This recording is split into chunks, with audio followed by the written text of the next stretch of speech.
Andrew talked about, when he spoke, about what was happening inside the Labour Party and rebellions happening there, and Oksana did as well. One of the things we've seen is a growing number of councillors, local councillors around the country, resigning the Labour whip and declaring themselves to be independent councillors. It's not huge, but it is growing. And I'm really pleased that our next speaker is a councillor from Haringey who has just done that. She was a Labour councillor, she's now an independent councillor, one of 3 independent councillors in Haringey. So please welcome Mary Mason.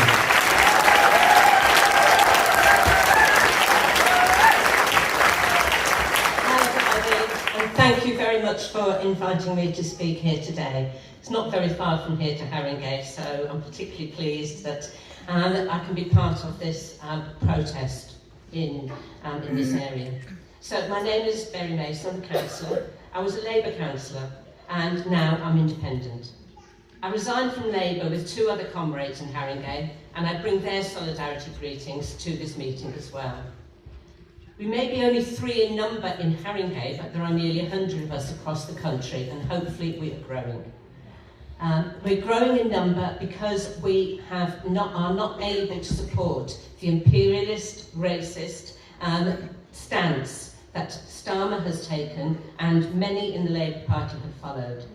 We resigned the Labour whip along with others, and we are also really pleased to see that councils across London have also called for a ceasefire. Sheffield, Oxford, Liverpool and many others. Comrades, I'm of Irish extraction, and you may have heard that the Irish particularly identify with the Palestinian struggle for self-determination.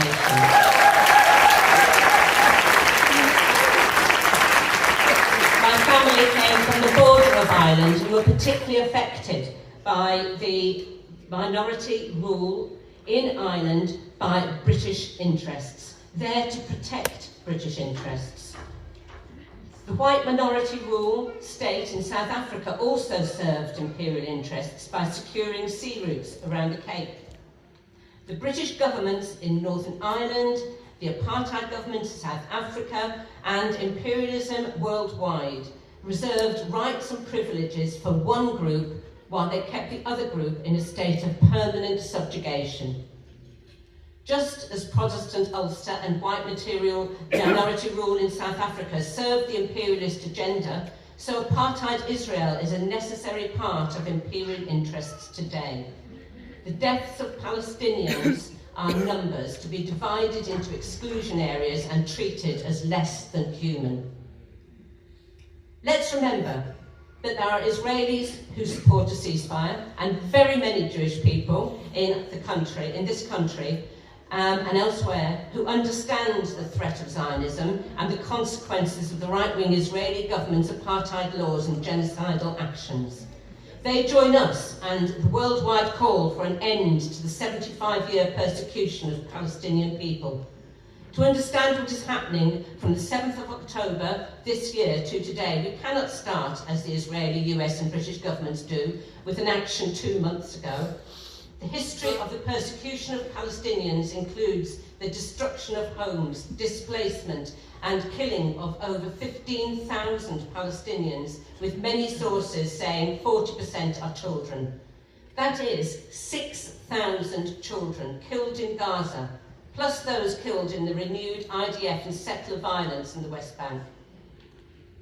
The pause ended yesterday, and the bombing began with yet more Palestinian people killed as Israel attempts to take control of the whole of Gaza and the West Bank. Using arms, propaganda and misinformation, as happened in Ireland, in South Africa and elsewhere. The trauma, devastation and commitment to the cause of freedom will not end with the ceasefire, but it is a start.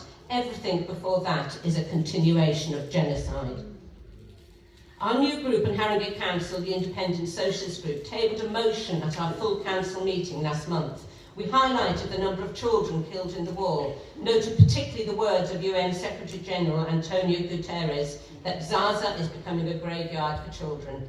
We expressed our concern about the impact the high number of child deaths may have on children in our borough.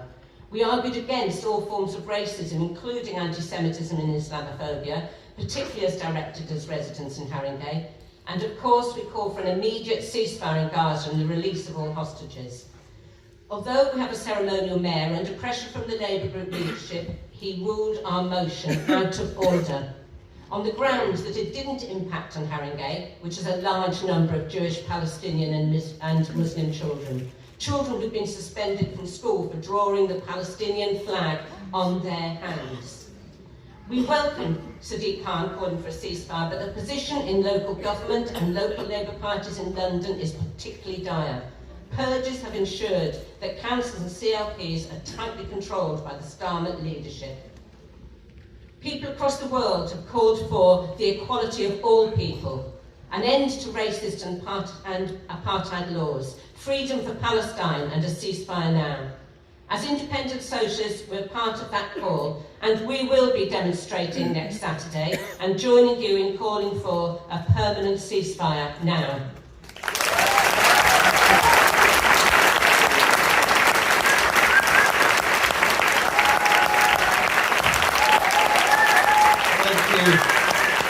Thank you, Mary, and good luck. I hope other councillors can take courage from what you're doing and we can see that number growing. The world is, as we're discussing,